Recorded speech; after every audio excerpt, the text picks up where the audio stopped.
Good evening. Welcome to the 14th annual lecture in the memory of Nikos Poulantzas. The annual lecture has been organized by the Nikos Poulantzas Institute since the year 2007, aiming at acquainting the Greek public with prominent thinkers of the left. This year, in the midst of the peculiar circumstances of the pandemic, preventing all of us from gathering in the same venue, we'll be hosting Professor Manuel Castells, highly acclaimed sociologist, known to all of us, who will be joining us from Spain. On behalf of the Nikos Poulantzas Institute, the introduction for Manuel Castells will be made by the Professor Emeritus of the Hierarchopolia University Department of Geography, Kostis Hadjimichalis, whom I'd like to thank. We bid you both welcome to our annual commemorative lecture, and thank you ever so much for accepting our invitation. It is a great pleasure and a special honor to be introducing today, on behalf of the Nikos Poulantzas Institute, Professor Manuel Castells for the Institute's annual lecture.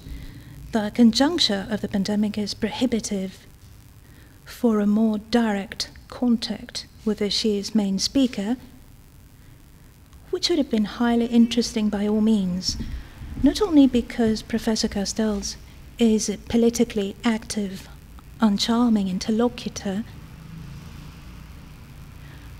and connoisseur on a wide range of topics, but perhaps most importantly, because he was a personal friend of Nikos Poulantzas, whose work has had a catalytic effect on his own, as he notes in a recent autobiographical note, I quote, "My direct influence from Marxism did not come from Althusser, as many commentators of my work have said, but from Nikos Poulantzas, my bosom friend and colleague until his death. Nikos, as myself, was a political activist, and so his Marxism was always situated directly within the actual process of historical change, rather than in the doctrinal world of the Althusserians, who back in the 1960s used to be largely self-confined within the walls of the elitist École Normale Supérieure." End of quotation. I think that the title of today's lecture reflects this very influence. Manuel Castells grew up in Spain during the dictatorship of Franco, and because of his participation and activities in the student movement against Franco, he was forced to flee to France to complete his studies. In 1967, he obtained a doctorate in sociology from the University of Paris under the supervision of Alain Touraine. At the age of 24 already, he began teaching at Nanterre in the same department as Henri Lefebvre. It was at this new university that was located far from the city centre, which also inspired Lefebvre's landmark book, The Right to the City, that the May 1968 movement began. After being arrested during a demonstration and expelled to Geneva by the French government, he moved to Chile and later to Montreal, to come back to Paris in the 1970 as a professor at the École des Hautes Études en Sciences Sociales. There he continued his research on urban sociology and delved deeper into Marxism, and in the year 1972, his landmark book, La Question Urbaine, was published. Translated into English in 1967 as The Urban Question, a Marxist approach, and later into 10 different languages with multiple reprints, La Question Urbaine established him as an intellectual of international magnitude. Poulantzas' influence is evident throughout this book, as it is also evident throughout a lesser-known book he co-authored in 1974 with Francis Godard, Monopole Ville, l'Entreprise, l'État, l'Urbain, the city, that is. For those of us who went on to pursue postgraduate studies in the fields of city planning, geography, and analysis of space abroad, during or immediately after the 7-year dictatorship, especially in France, The first book that we read was La Question urbaine, along with the books of Lefebvre. Castells approaches the city, the urban, as part of the overall capitalist system, and he therefore believes it should not be studied as an isolated subject. But he identifies two issues on which he suggests that research on the city should focus. The first one is the collective consumption issue and its role in the reproduction of labor power. The second one regards the urban social movements as a relatively autonomous type of popular mobilization. In a later work of his, under the title The City and the Grassroots, in 1983, he collected dozens of examples of urban movements from around the world. Through extensive empirical research, historical and ethnographic, into social movements from different cities, he tried to redress the excessive formalism, as he called it, of his previous work. This book was honored in 1983 with the highly prestigious International Charles Wright Mills Award. These books and the papers he wrote in the meantime have had a catalytic effect on research and political practice in dozens of countries, and particularly in Southern Europe and Greece. In 1979, he was appointed Professor of Sociology of Urban and Regional Planning at the University of Berkeley, while at the same time he taught at many other universities in Latin America and Europe. His research interests gradually shifted from urban sociology and urban social movements to the dynamics of power in communication networks, to information technology and the Internet. Berkeley's proximity to Silicon Valley directed his research interests to the relation of technology with economy and culture.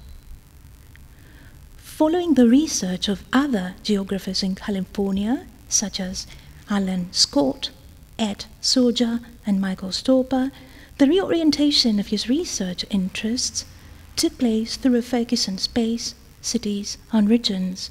In 1989, he published his book, The Informational City, in which he collected empirical data from research on the capitalist restructuring in the United States, opening up a new field of research in urban studies.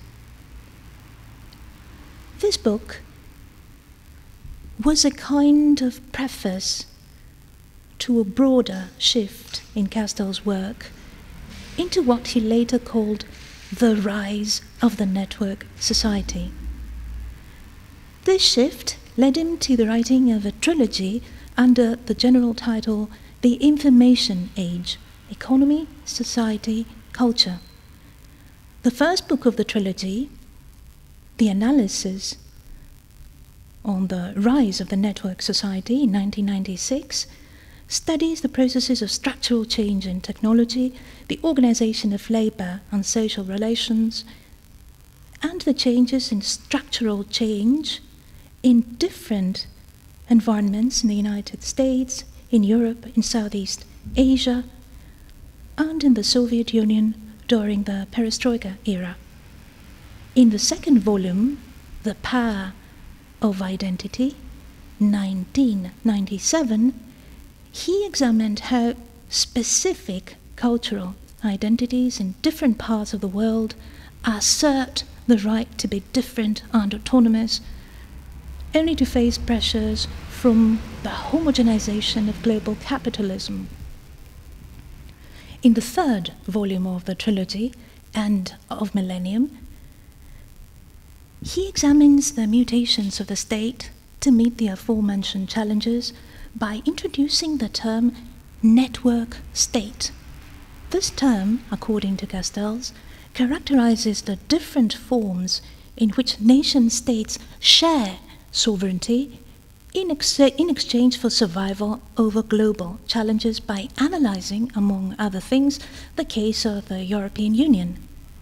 Since in the title of his presentation today he makes a special reference to Nikos Poulantzas, it would be quite interesting to hear his remarks on the Poulandzian theory of the state, which, as we know, referred to forms of state power and other periods of capitalism. The completion of the trilogy brought about a new research challenge to examine power, and especially power based on communication.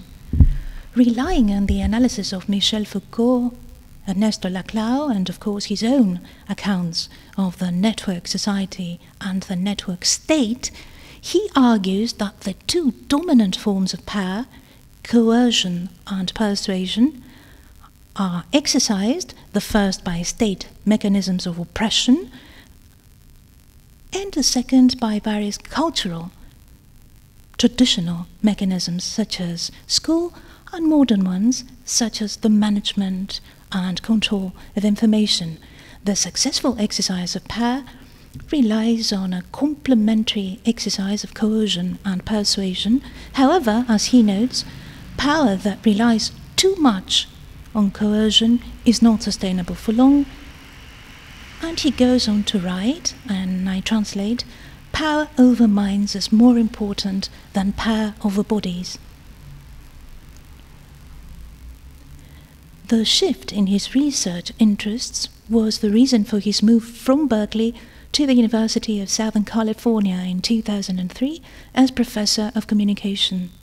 However, his new interests did not lead him astray from his old ones, and so in the period between 2009 and 2015, he studied the social movements of the Indignados in Spain, but also the Arab Spring, the Occupy Wall Street movement, the Brazilian mobilizations, and so on and so forth. His studies on these forms of social mobilizations were collected in another book entitled Networks of Outrage and Hope, in which he used the term networked social movements. In the world of networks, Castel argues, the ability of social actors to control others depends on two mechanisms. The first one is the ability to create networks that the social actors themselves program according to their aspirations and goals, and the second one regards the ability to connect to the aforementioned networks to ensure the cooperation between networks and to protect them against competition. He calls those who hold positions within the first mechanisms programmers, and the second ones he calls switchers, or controllers of entry and exit, to endeavour a free translation of the term myself.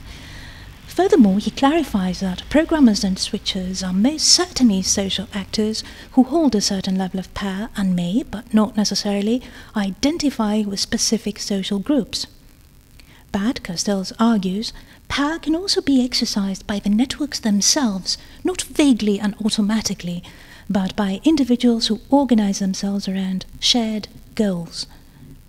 His great work has influenced thousands of scholars and activists on the globe, and, as one would expect, has also been subject to ample critique. Is the concept of the network a mere metaphor? Or does the network constitute the prevalent form of organization of our times, which can account for everything?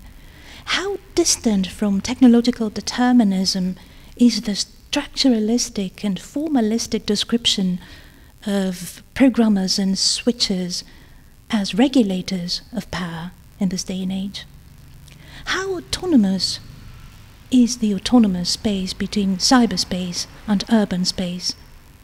These and other such questions are open to discussion, but here lies the critical value of our speaker's work. Every new perspective he puts forward, every new book he writes, every public appearance he makes is food for thought. One can disagree with it, but no one can ignore it. In conclusion, Castell's overall work is characterized by three obsessions, in my personal opinion: the grounding of theory on empirical research and political action, a deep concern for the connection of social developments with space, and the idea that social mobilizations are the primary condensers of social change. His phrase from his 2016 book, Networks of Outrage and Hope, and I quote, "The networked movements become movements by occupying space." This phrase is, I believe, indicative of his obsession. As he usually says, "My work has a French theoretical flavor, Spanish political activism, and Anglo-Saxon empirical proof." Despite the breadth of subjects he has dealt with over a period of 50 creative and highly prolific years, he maintains a constant core of interest. Power and its multidimensional manifestations, which have roots in history, geography, and the culture of a specific society every time, with over 30 books translated into 23 languages, hundreds of articles, with a strong teaching presence in Europe, North and South America, and Asia, with honorary doctorates from 15 universities, dozens of international awards and honors, and worldwide recognition as one of the 5 most cited social scientists in the world, our speaker does not hesitate to expose himself politically. From the opposition to Franco's regime, to the Paris demonstrations of May 1968 in Paris, the favelas of Santiago in Chile, the democratization movement of the University of California, to his current role as university minister in the Spanish coalition government of the Socialists and Podemos, he remains a constant political activist. Today he will not be speaking to us as a representative of the government, but in his timeless capacity as a left-wing intellectual and political activist. On behalf of the Nikos Poulantzas Institute, I thank him once again, and I give him the floor. Sincerely thank the Poulantzas Institute for the honor of asking me to give this lecture, and also I want to thank particularly Professor Hatim Michalis for you are Haji Michalis, right? Yes. Okay. Thank you for the very thoughtful introduction that I think is quite remarkable, and I personally also appreciate the warmth of your presentation because it touches me very directly. Let me say a few words at the personal level first.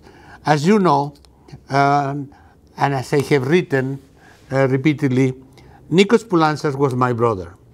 We worked together, taught together, discussed together, in some cases played together, traveled together. We taught together in Paris and in Boston, and I invited him to Madrid. He wanted to invite me always to Greece, of course, and we had planned a wonderful trip together throughout your beautiful country. And guess what? His death was devastating for me, to the point that I have never been able to go to Greece, because I could not do it without him. For you to realize how deep is for me my connection at the personal level, at the emotional level with Nikos. Concerning our theoretical connection, I use Poulantzas' theory explicitly in my early work, particularly on Latin America, focusing on social classes and power, and of course that was the direct application of his theory. Later, while not disagreeing with his theory, I diverge, because for me the sources of power were and are much broader than social classes and much broader than the state. However, I retain the centrality of power as the key to understand the overall social dynamics, as well as the definition of power in terms of relationships. Power as relationships of power rather than an attribute located in some institution, be it state or capital.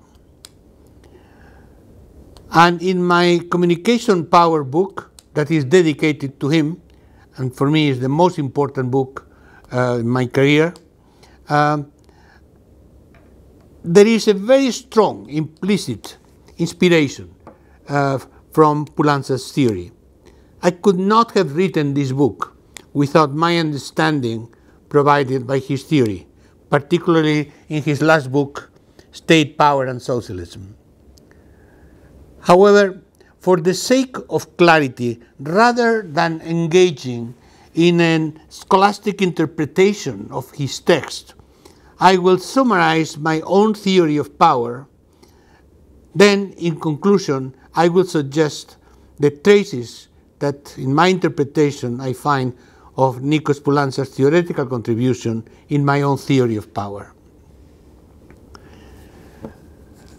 I start from the basis of my understanding of power theory as emerging the understanding of power from two main traditions.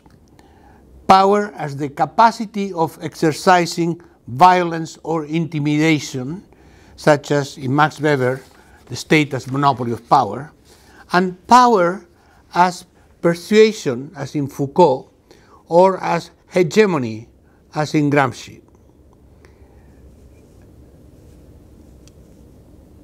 It is true that power in most societies emerges from the state, and the state is the expression of social interests, class, race, patriarchal domination, or otherwise.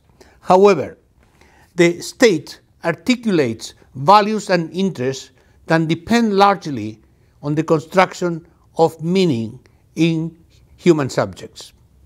The construction of meaning depends on the communication environment, where significance are produced.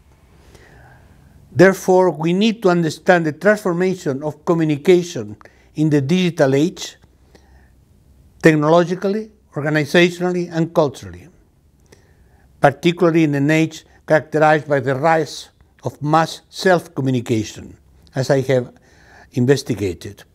But we need to understand also how the brain processes these signals, going to the roots, going to cognitive science and communication psychology.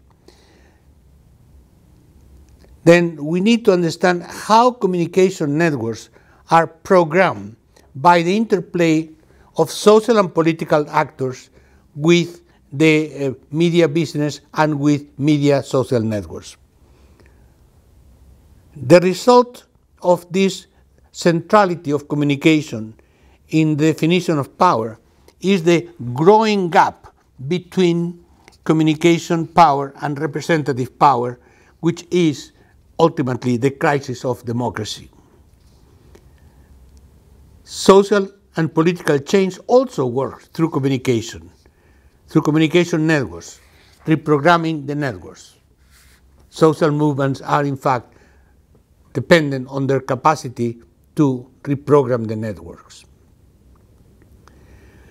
But in my view, in our society, specifically in our society, even if there is always violence implicit in power, or the threat of violence, power nowadays in most societies is primarily exercised by the construction of meaning in the human mind through processes of communication enacted by global, local, multimedia networks of mass communication and mass self-communication. I argue that even the ability to successfully engage in violence or intimidation requires the previous framing of individual and collective minds. The smooth functioning of society's institutions does not result from their judicial and policing capacity to force citizens into compliance. how people think about the institution under which they live, and how they relate to the culture of their economy and society, define whose power can be exercised and how it can be exercised. Furthermore, in fact, political violence is a form of communication by acting on the minds of people through images of death to instill fear and intimidation. This is, for instance, the strategy of terrorism. The security measures to counter the threat of terrorism prolong fear and anxiety, eliciting citizens' uncritical support for their masters and protectors. Violence broadcast over the communication networks becomes the medium for the culture of fear, which anchors domination. Thus, violence and the threat of violence always combine, at least in the contemporary context, with the construction of meaning in the production and reproduction of power relationships in all domains of social life. This process of constructing meaning operates in a cultural context that is simultaneously global and local and is characterized by a great deal of diversity. There is, however, one feature common to all processes of symbolic construction. They are largely dependent on the messages and frames created, formatted, and diffused in multimedia communication networks. Although each individual human mind constructs its own meaning by interpreting the communicated materials on its own terms, this mental processing is conditioned, again, by the communication environment. Therefore, if power relationships are constructed largely in the human mind and its multimodal, multi-channel networks, could be thought that the owners of the communication networks, their corporate owners or their government owners, are the holders of power. This conclusion may be logical, but is empirically wrong. Because while communication networks are certainly the messengers, they are not the message. The medium is not the message, although it conditions the format and distribution of the message. The message is the message, and the sender of the message is at the source of the construction of meaning. In fact, it's one of the terms of the construction because the other is the receiving mind, both individual and collective. Power is indeed processed largely in the communication realm, but the process of power making through communication is highly complex. This is what I have investigated, and this is what I present now in terms of my theoretical framework. Let's start simply by defining power. I understand power, to some extent, to a large extent in Poulantzas's tradition, as the relational capacity of a social actor to influence asymmetrically the decisions of other social actors in ways that favor the empowered actor's will, interests, and values. So, power relations are framed by domination, which is the power that is already embedded in the institutions of society. All institutional systems reflect power relations, as well as the limits to these power relationships, as they are always negotiated by a historical process of domination and counter-domination. Every power relation system depends on the historical context, and particularly on the institutional, cultural, and communication context. So, if such is the case, where does power lie in the global network society? To approach the question, the fundamental question, ultimately identifying the forms of power in our society, I should differentiate first between four distinct forms of power. First, networking power. Second, network power. Third, network power. And fourth, network making power. This is not a word's play. Each one of these forms of power are all related to networking, but each one of them defines very specific processes of exercising and constructing power. Networking power refers to the power of the actors and organizations included in the networks that constitute the core of the global network society over human collectives or individuals who are not included in these global networks. This form of power operates by exclusion-inclusion.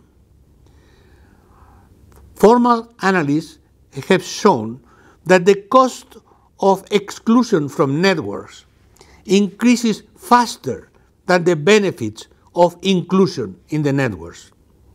This is because the value of being in the network increases exponentially with the size of the network. But at the same time, the devaluation attached to exclusion from the network also increases exponentially and at a faster rate than the increase of value of being in the network. A particular segment of social theory, very important nowadays, network gatekeeping theory, has investigated the various processes by which nodes are included or excluded into the network, showing the key role of gatekeeping capacity to enforce the collective power of some networks over others, or of a given network over disconnected social units. An example could be how the global financial networks, the global financial markets exclude those values which are not profitable from the point of view of finance and therefore cut off any access to valuation, a distribution, or distribution of value. So social actors establish their power position by constituting a network that accumulates valuable resources and then exercising their gatekeeping strategies to bar access to those who do not add value to the network or jeopardize the interests that are dominant in the network's program. Second form of power, network power, is a different one, can be better understood in the conceptualization of globalization from the perspective of network analysis. In this view, globalization involves social coordination between multiple network actors. And this coordination requires, of course, protocols of communication, such as the rules in the global financial markets, such as the ability of, in a multilateral alliance, to abide by rules of military and political engagement. These are protocols of communication, and these protocols enable global communication. Without protocols, there is no communication. I call these protocols, the establishment of these protocols, network power. Protocols enable communication, but the values and interests embedded in these protocols sets a logic of coordination about others. Therefore, protocols of communication determine the rules to be accepted once in the network, different from exclusion from the network. In this case, the power is exercised not by exclusion from the networks, but by the imposition of the rules of inclusion to be in the network. Network power is the power of the protocols of the network over its components, although this network power ultimately favors the interests of a specific set of social actors who are at the source of network formation and the establishment of the protocols of communication. For instance, the notion of the so-called Washington Consensus as the operating principle of the global market economy. But once in the network, once having accepted the protocols of the network, who has power in the dominant networks? How does network power operate? If power is the relational capacity to impose an actor's will over another actor's, this will be on the basis of the structural capacity of domination embedded in the institutions of society. Following this definition, the question of power holding in the networks, which are the form of organization of every domain in society. So who holds power in these networks, in the process of this network activity? Who is the holder of power, or what holds power? The answer could be very simple or impossible to answer. Why? Because to answer the question directly, we should analyze the workings of each specific dominant network. Each network defines its own power relationships depending on its program goal. Thus, for instance, in global capitalism, the global financial markets have the last word, and the rating financial agencies or the International Monetary Fund are the interpreters for the world at large. And behind both agencies, in most cases, the US Treasury Department or the Federal Reserve Board or Wall Street, and in some cases, some German, French, Japanese, Chinese, or British authorities are those that operate these networks and the power exercised in these networks. And this depends upon times, spaces, and society. Or, in another case, in terms of state military power, in most conditions today in the world, the US military power is the dominant power, although there are sub-dimensions of power. Moreover, the power of any apparatus able to harness technological innovation and knowledge, pursuing military power with enough material resources for large investment in war-making capacity is the power that will prevail in the global military domination. However, and then we could go one network after another, the same thing in terms of the media business, the same thing in terms of the technology networks, the science networks, etc. So this would be a specific answer to a general question that would be who holds power in each network.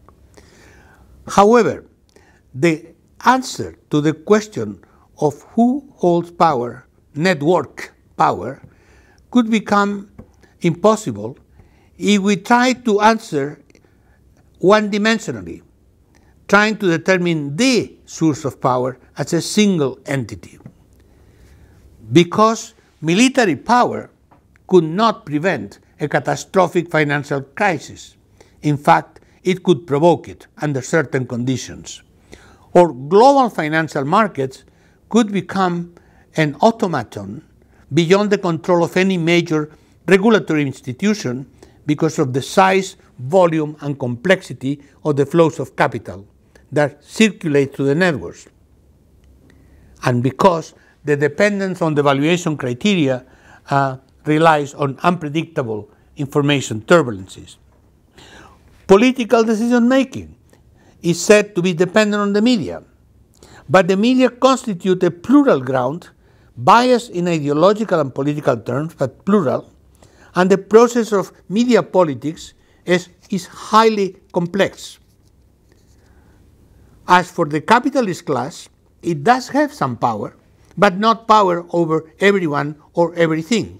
It's highly dependent on both the autonomous decisions of global markets and of the decisions of government in terms of regulations and policies. And finally, governments themselves are connected in complex networks of global governance conditioned by the pressures of business and interest groups, by ideological institutions such as churches, obliged to negotiate with the media that translate government actions for the citizens, and are periodically assailed by social movements and expressions of resistance. Now, this is not to say that it is an undifferentiated plurality of social sources of power. Every source of power is rooted in the social structure and operates on its own network, but at the same time, it's connected to other multiple networks linked to the key dimensions of organizing society, and the issue then becomes how all these networks interact. So it's not pluralism because there is asymmetrical and there is domination, but it's not a single entity. It's not one power elite. This is absolutely critical to combine the notion of a complex structure of power with dominant actors. So not everybody has the same power. Not all the actors are equal, and this changes constantly, but this is not pluralism because there is a structural domination that is enacted not by one actor or by a stable alliance of one actor, by a multiplicity of interests connected through networks. But these interests in each network are dominant over the other components of the network. This is because power, all these relationships are not just strategies of plural influence. They are power relationships at work, but following a different logic than the one we traditionally knew, a logic of network-making power, the fourth and most important form of power making. The network-making power, meaning the ability to constitute networks according to the interests and values of those who actually do go ahead and construct the network, and to program and reprogram the networks in terms of the goals assigned to the network by the dominant interests embedded in this network. And therefore, the ability also to connect and ensure the cooperation of different networks by sharing certain common goals. Let's say the reproduction of capitalism. Let's say the patriarchal domination and a multiplicity the different goals. And then combining the resources of these different networks while fending off competition from alternative networks that try to escape from this domination. I call the holders of the first power position, meaning those who constitute the networks and program the networks, I call these the programmers. And I call those who establish connections and linkages between different networks, combining their common interests or the interests that they could share and are not contradictory. These second systems, I call them the switchers. These programmers and these switchers are the holders of power in the network society. They are certainly social actors. They are humans. There is not an abstract power, but they are not necessarily identified with one particular group of individuals. More often than not, these mechanisms operate at the interface between various actors, defining terms of their position in the social structure and in the organizational framework of society. I suggest that in most instances, the power holders are networks themselves, not abstract and conscious networks. They are humans organized under projects and interests, but they are not single actors, individuals, groups, classes. They are, in fact, the exercise of power in the network society requires a complex set of joint action that goes beyond alliances to become a new form of subject the network subject. This network subject works through programming and switching, as I mentioned. How different actors program the network and how these networks are switched is a process specific to each network. The process is not the same in global finance as it is in military power, in scientific research, in organized crime, or in professional sports. Therefore, power relationships at the network level have to be identified and understood in terms specific to each network. However, all networks, do share a common trait in order to program and switch networks. The common thread in terms of the dominant networks is sharing ideas, visions, projects, and frames. These are the materials through which programs of the networks, of all networks, are generated.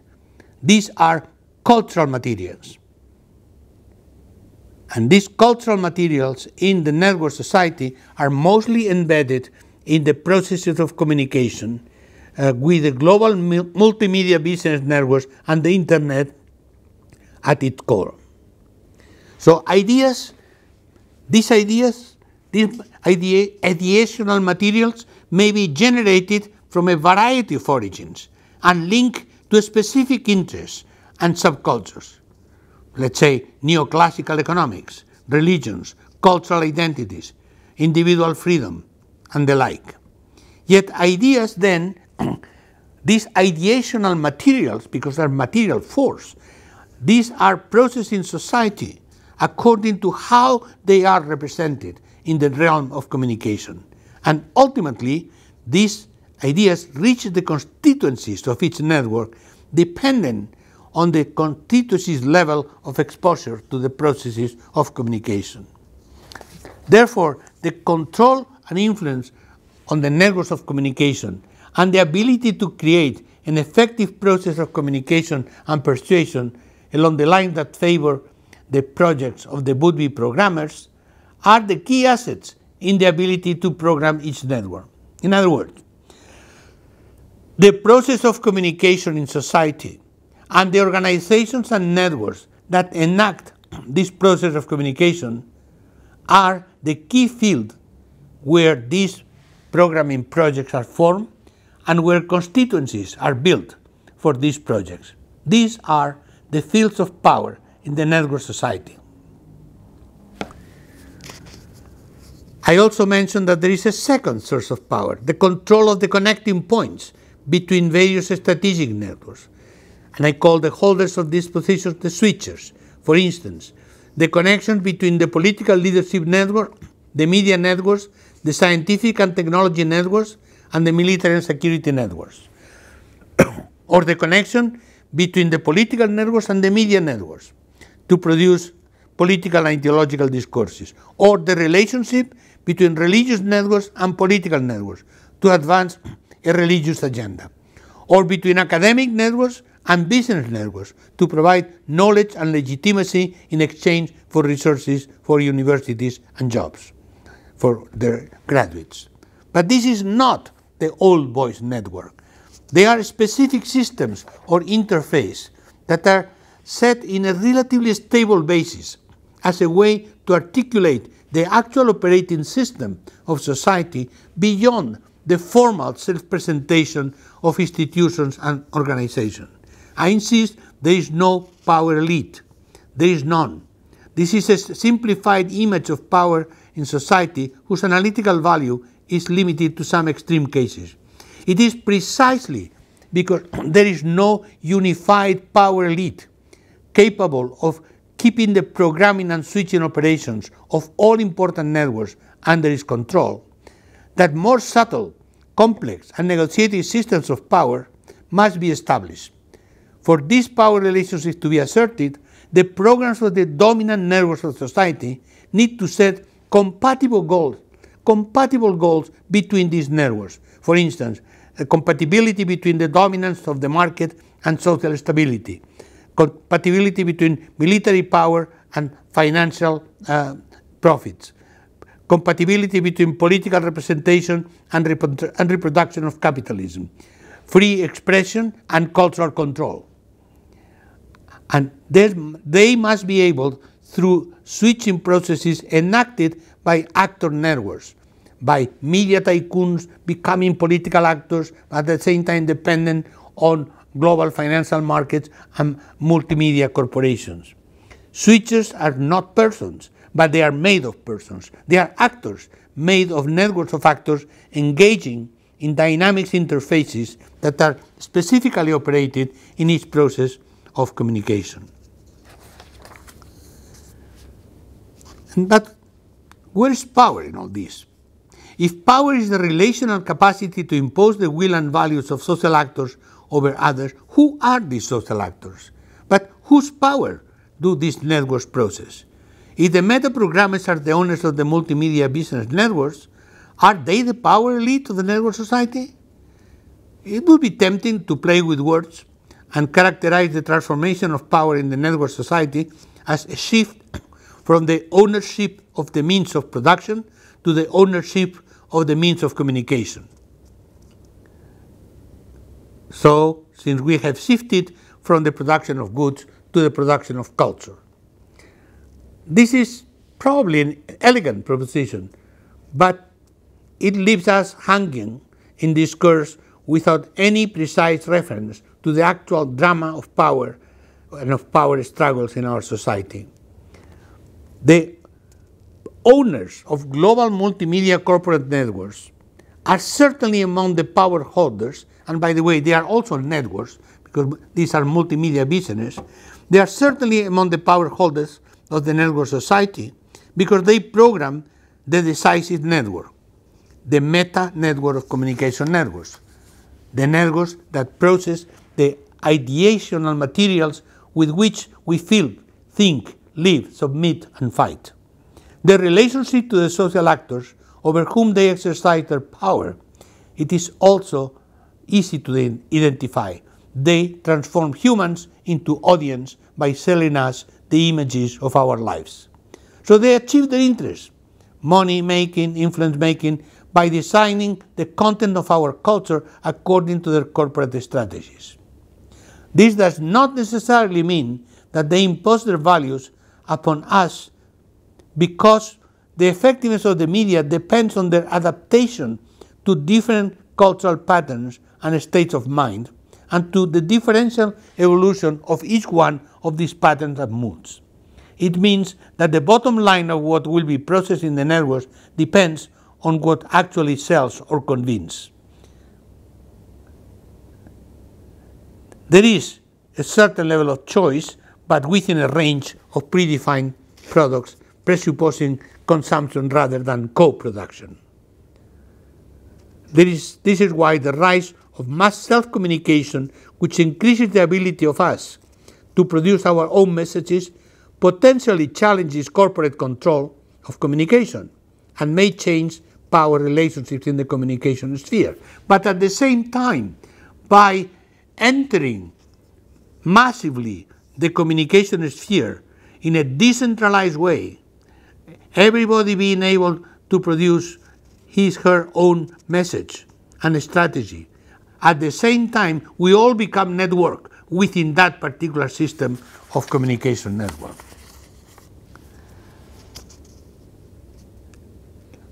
But in any case, the power relationship between multimedia corporate networks and society at large, and technology networks that are at the heart today of the multimedia networks, is centered around the shaping of cultural production according to the will, values, and interests of corporate owners and their sponsors.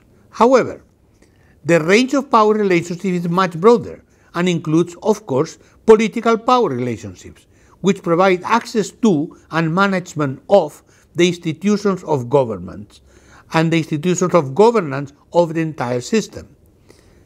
In political power relationships, the meta-programmers, those who produce the message, are the political actors. To be sure, these political actors rely on the actors whose values and interests they represent. religious organizations, corporate business, military-industrial complex. But they articulate the diversity of interests supporting their project to maximize their autonomy as political actors while increasing their chances of controlling political power. But once in power, so to reach power, they are dependent on other networks. But once in power, they are the programmers of political processes and policy making which shape and influence the logic and components of the other networks. The programs of these political actors are diverse because there are different leaders and their coalitions compete for power, shaped by the procedures of each political system. But they share some fundamental protocols of communication that aim to preserve the stability of state domination under constitutional rules. And so, the programs embedded in the political institutions exercise network power over citizens and political actors. The judiciary exercises networking power by gatekeeping access to political competition, both in terms of actors and procedures. And the political system as a whole is based on network power distributed at different levels of the relationship between state and society. Political network making power, which is the power to define rules and policies in the political realm, depends on winning the competition to access political office and then obtaining support or at least resignation from their citizens.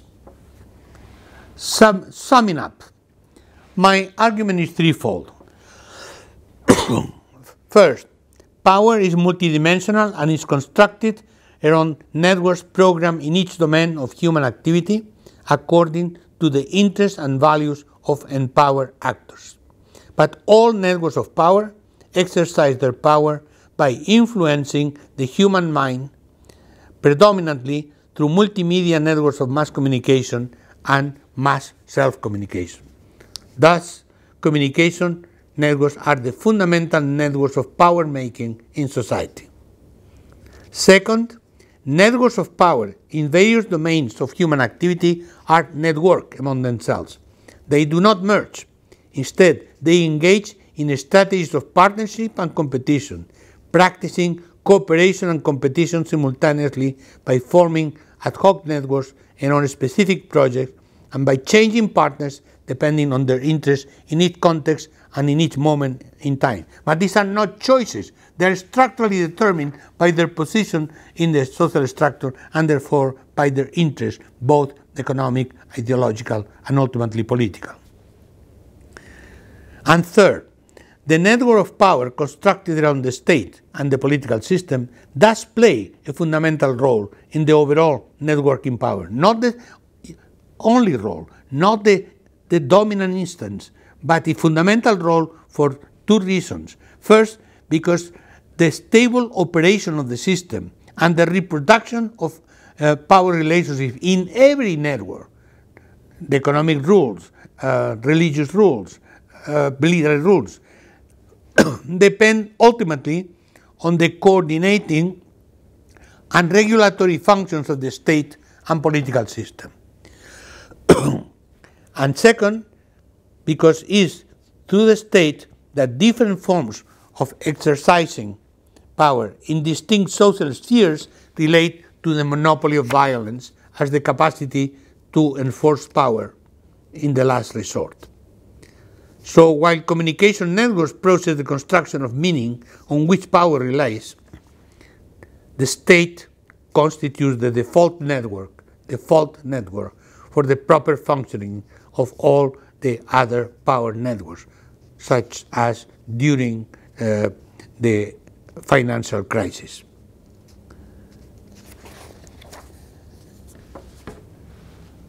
And finally, if power is exercised by programming and switching networks, counterpower, the deliberate attempt to change power relationships, is enacted by reprogramming networks around alternative interests and values, or by disrupting the dominant switches while switching networks of resistance and social change.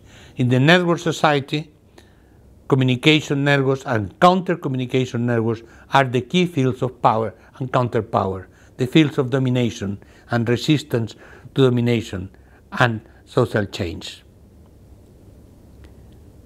Let me conclude by pointing out some of the elements that I would consider to be the hidden legacy of Poulantzer's theory in my theory and in many other theories.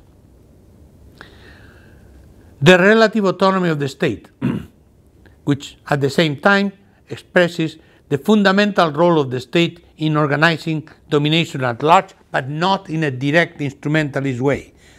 It's breaking with both the pluralist theory of multiple actors and with the notion of a single actor class domination. It's breaking both with the structuralist approach that voids actors from the analysis of domination, and at the same time from the instrumentalist approach of the simplistic theories of the power elites. Domination in Nikos Poulantzer's theory emerges from a complex formation of social interests of social actors whose interests are rooted in a given social structure, always linked to the reproduction of capital domination, but in different ways.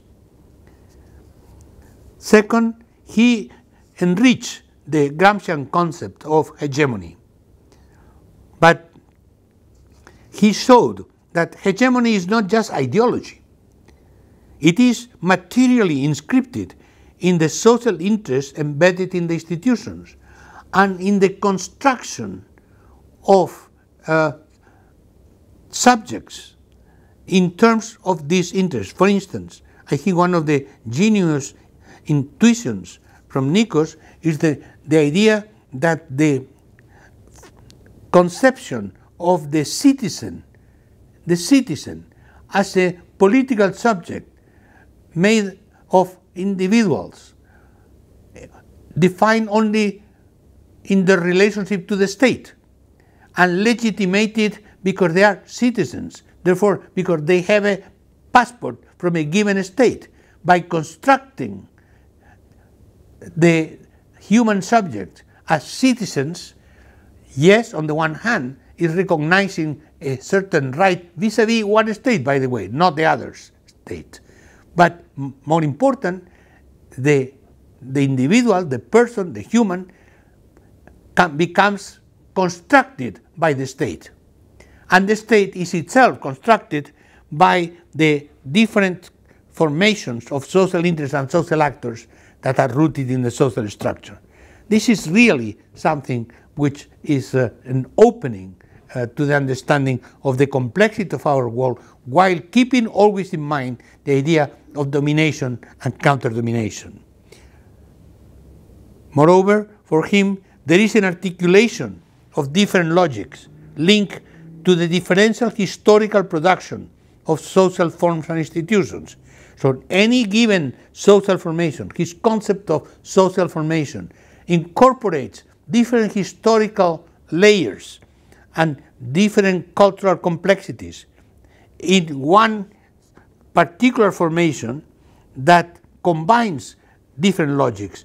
That has been at the roots of my concept of the network society as at the same time a nucleus that we can find in terms of its inner logic throughout the world in any society, and at the same time the diversity and complexity of this nucleus of the network society in different historical manifestations that combine what is specific and what is structural.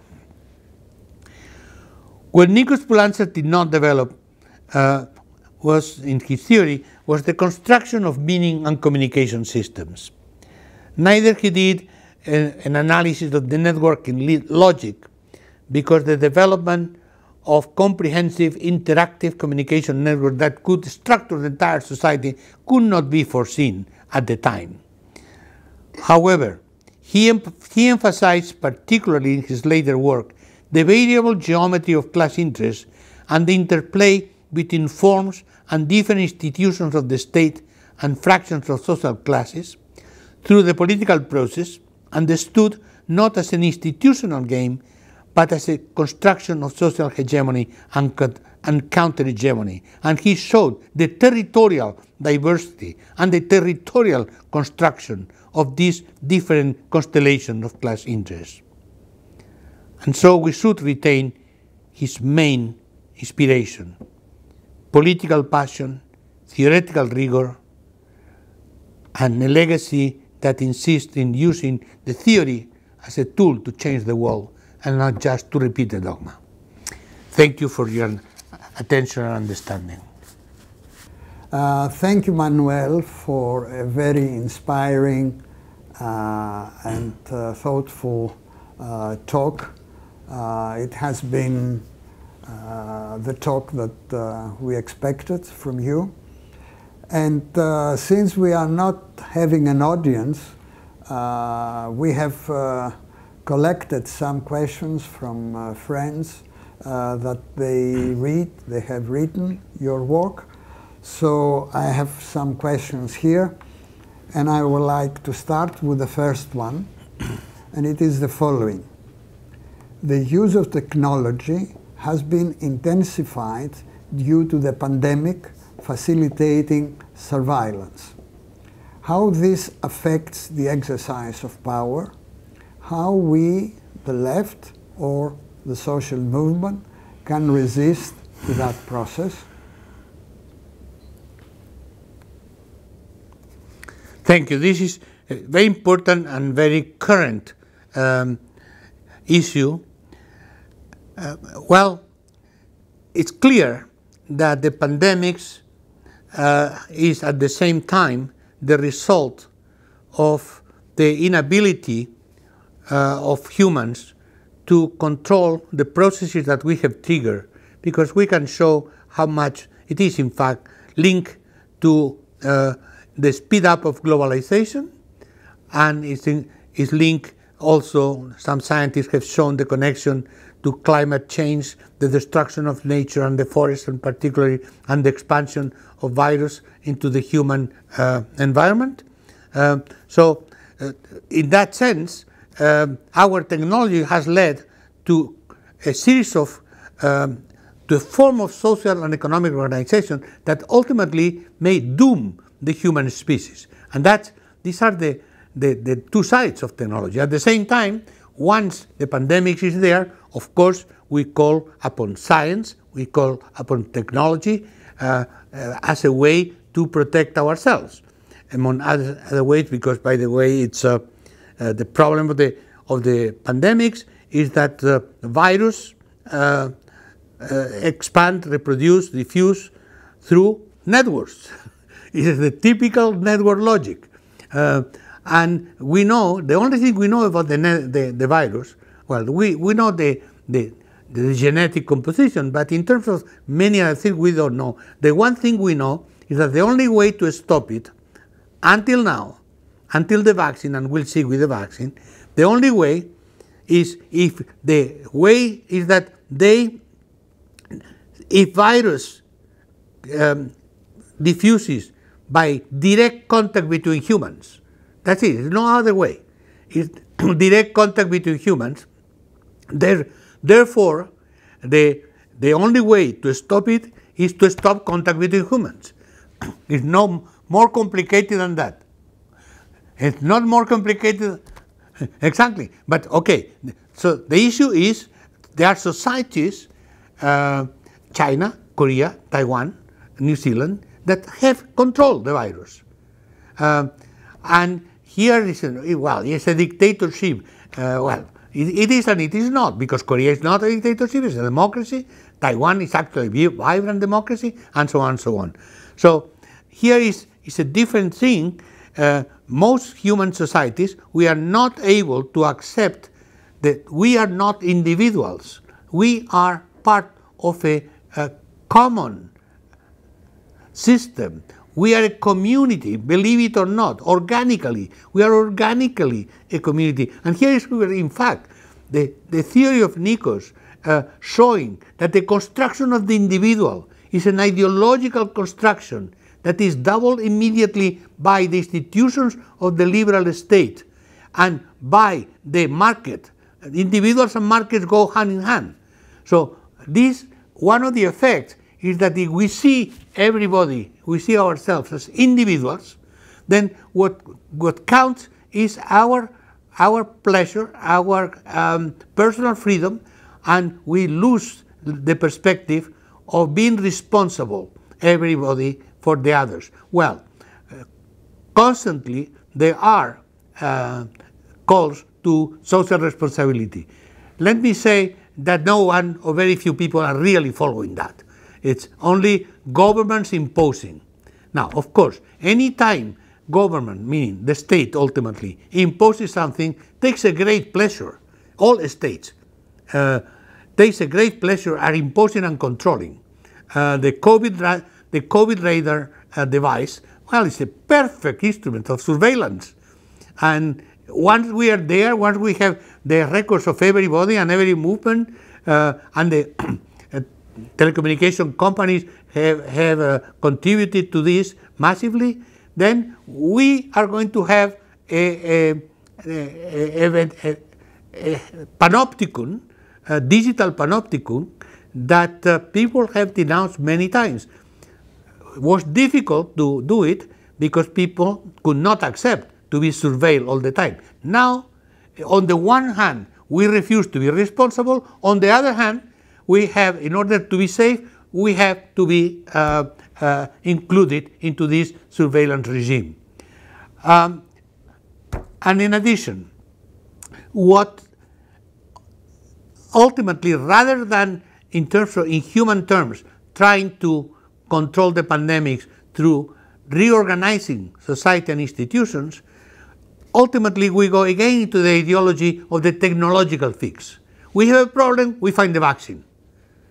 We find the vaccine, we take the vaccine, and we can continue to be as stupid as we were, no problem.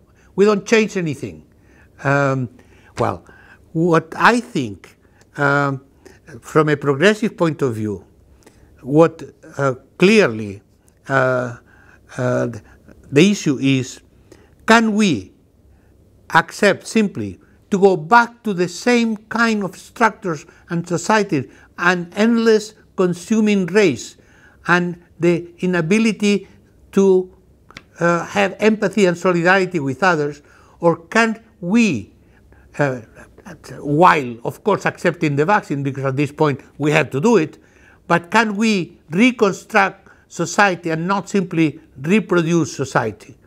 And this is something that depends less on technology and on technological control than depends on a cultural struggle that can use, among other things, can use the social networks and try to find a particular way of approaching the superseding of this crisis that would not be in terms of the negationists of science, because that's an extremely dangerous movement, and at the same time, neither the technocratic system in which we have a problem, we fix it and we go on. We require imagination and project building more than ever.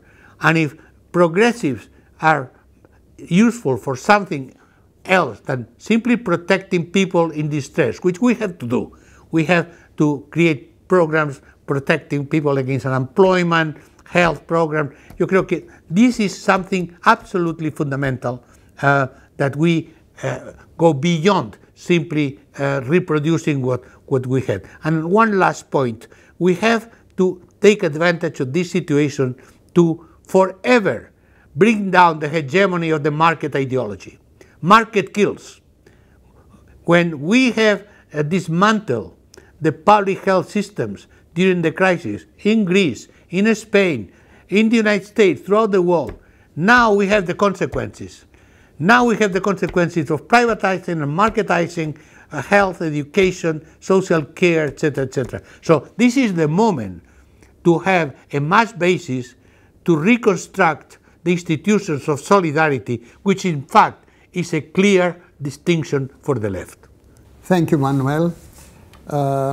I think starting from your, let's say, elaboration of the last question, I think I can go to another question which a friend has asked, and is the following.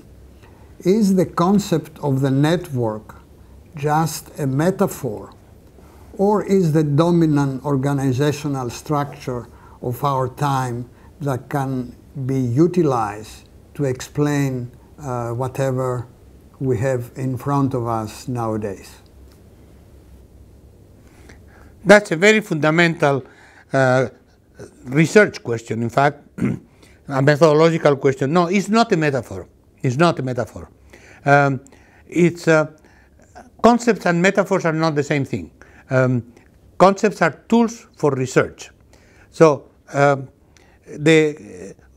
what is the usefulness of talk about networks? Well, first of all, there is a theory, a formal theory of networks. So when we say network, we say a number of characteristics and attributes that have to fit into the logic of networks. Just I gave the obvious example of the pandemic. The pandemic is made up of networks, and therefore we have to fight network with networks. The network is always throughout history, networks have been fundamental forms of social activity and of human organization.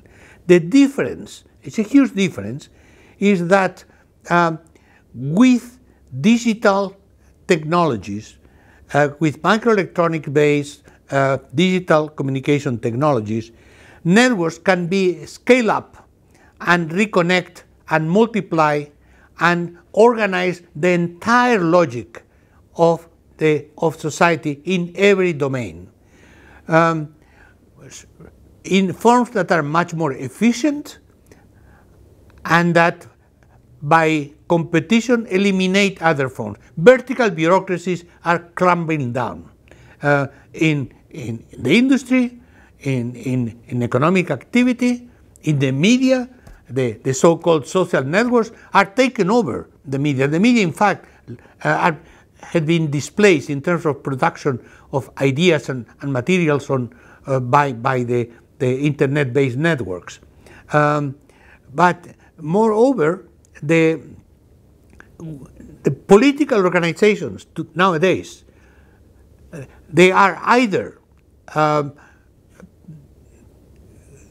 media organizations in terms of symbols and procedural messages, or networks. But the traditional vertical bureaucratic political machines are not working anymore because of lack of efficiency. Networks have eaten up the large scale of organizations in every domain, also in culture, also in science, also now.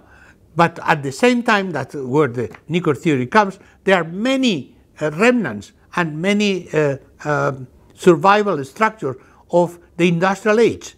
Fordism is dead. What some people started to call neo-Fordism, I never liked the neo, because the neo means that is not, but you don't know what it is. So the neo-Fordism is a network structure of everything. And therefore, it is a concept. First is a concept, the network of course is a concept, but the network society is a concept to designate a certain type of social structure, as we designated the industrial society as a given type of social structure characterized by a number of features: large-scale organizations, the industrial technology, the ability to distribute energy. What happens is not technological determinism, but the fact that you can generate and distribute information from any place to any place, from any point to any point, and without monopoly of the information. That's an absolutely fundamental transformation of everything, and this is network. Now, does it mean that this is a progressive society? Absolutely not. Networks, they have an incredible and dangerous quality. They process more efficiently than any other form in human history, anything that you program in the network. That's why I insist the programming and counter-programming of the networks. Networks can program, internet network, for instance, Nazi ideology, sexism, racism, the movements against science, at the same time that they are the main instrument that they have autonomous social movements nowadays that have happened in Greece and Spain in the late years as a way to be autonomous vis-a-vis the mass media, the corporations, governments, state domination. So networks themselves are simply what is our society and the forms of organizing that we have. And they can be as good or as bad as we are. And usually we can be very bad. Yeah. I think again, from your last question, one of the questions that I have here, I think fits well. And it is the following. Since capitalism remains dominant, is a network society a class society as well? And if yes, how class in particular societies make its appearance in networks? Which means also how inequalities, how exploitation, how austerity measures are applied, etc. Absolutely. The network society is a structure. It's not a utopia, and it's not necessarily a desirable society. It's simply a society we have at the global level. Globalization is a network. Globalization is a network of networks in every domain. That's what it is, globalization. Nothing but that. Is globalization good or bad? Depends, but it's a whole ideological debate. But it's not the question. It is. It is. To some extent, I have argued that the network structure and the global network structure may be even more unequal and more damaging for human equality than others. Because, for instance, to be excluded from a network in terms of the global economy, as a person or as a territory, something that you have studied, if a territory has no value in the interconnected global financial system, this territory is redundant, doesn't exist. So, and I always have argued that to be relevant is even worse than being exploited. Because at least if you are exploited, you have a value and you can fight to defend the value. If you are irrelevant, you just can disappear. It's what happens in large expanses of territories in the world. It's what happens to marginal population and what has been the reaction in many countries. I have studied in depth Latin America, going into a criminal economy, but not as a marginal economy, because the criminal economy has scaled up to a global criminal economy that is one of the main segments of the global economy today. And is super capitalism breaking the rules of capitalism because within the formal institution of capitalism could not generate value. So all these people and all this capital are generating value in capitalist terms against the rules to react against their marginality. So I think this can be explained through network logic. Inclusion, exclusion. And in that sense, the network society, on the one hand, offers possibilities of social change because people can network among themselves, culturally and politically, with greater autonomy vis-a-vis the control by government and corporate business of the communication that allows us to relate to each other. On the one hand, we can build autonomy on that, but at the same time, we can be more easily excluded and exploited. Social classes, of course, continue to exist. My only point is that social classes have to be redefined on the one hand, in terms that when we say the capitalist class controlling the means of production, well, in fact, today financial capital is the dominant, and technological capital is the dominant, and media capital is also dominant, and they are the interconnection between that. If we want to understand the new capitalist class, it's a combination of financial corporations, multimedia corporations, and technology corporations. This is the heart of the social class economic power. So, therefore, the social classes are there. The producers, who are the producers of value? Depends. For instance, I think in many cases in the communication world, journalists are the producers of value, and journalists are those who are extracted their value for the benefit of the multimedia business corporations.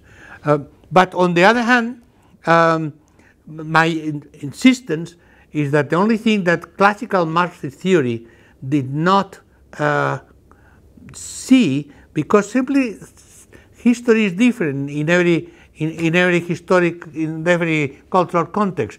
For instance, something that you and me have worked on, the urban and territorial contradictions, as both class contradictions, but something else than class contradictions. This, I started my career because I was not very satisfied trying to use simply class relationships based in production and in industrial production as a category to explain social change and social exploitation. We had to introduce cities and regions as mechanism of both exploitation and resistance. But then if we can never understand inequality and exploitation and oppression in society without including patriarchalism, without including racism, without including sexism, without including ethnic domination, without including sexual repression.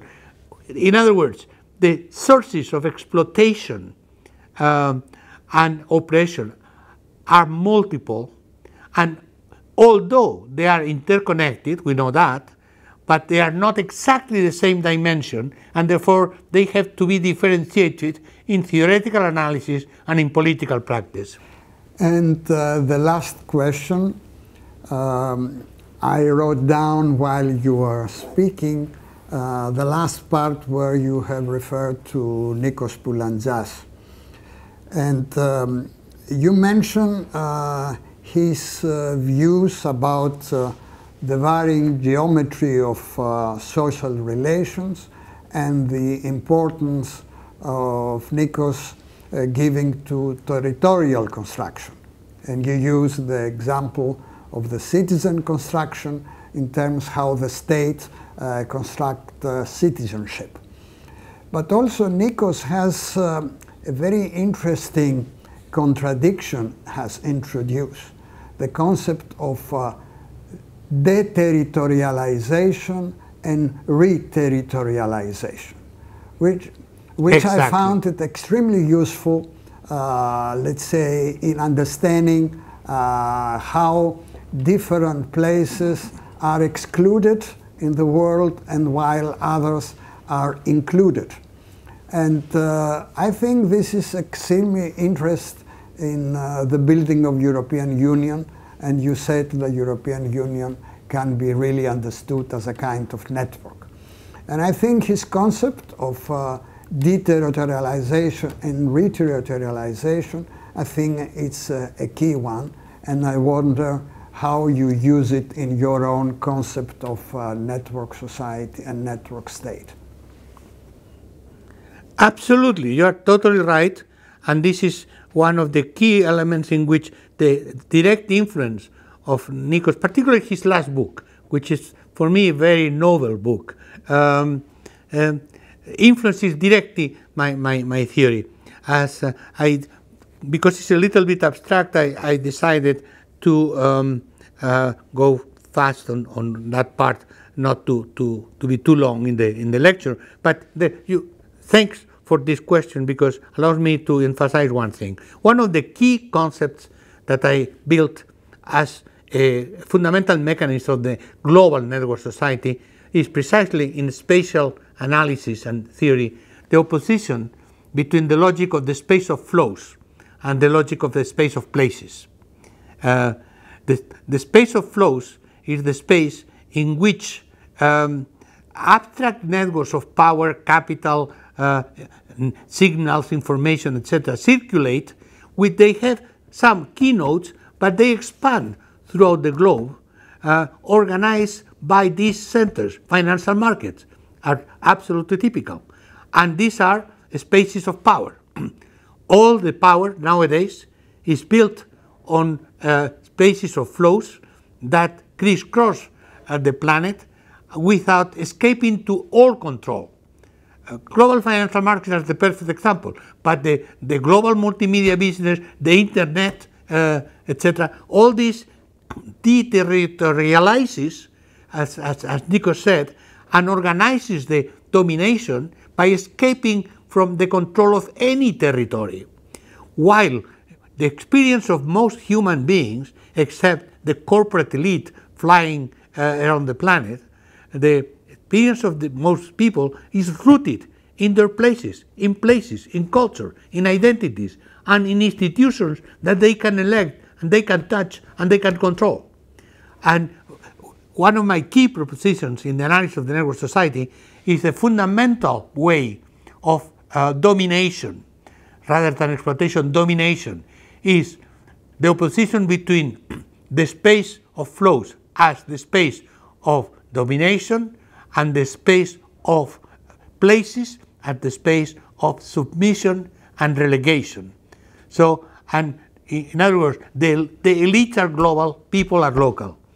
And that's and therefore capital can move from one place to another, corporations can develop signals, governments can dream of a global government which escapes from citizens. Now, the interesting thing for me of the European Union is that it's a network state, meaning that has, rather than being a global government or a European government, which some people think about that, has not entirely deterritorialized, because still are networks of institutions which are still rooted in localities, in regions, in states, that then are networked among themselves so they can operate in a global world, being able to manage and control global flows of power and wealth without escaping the localization of citizens, which is the only way in which citizens exist. So this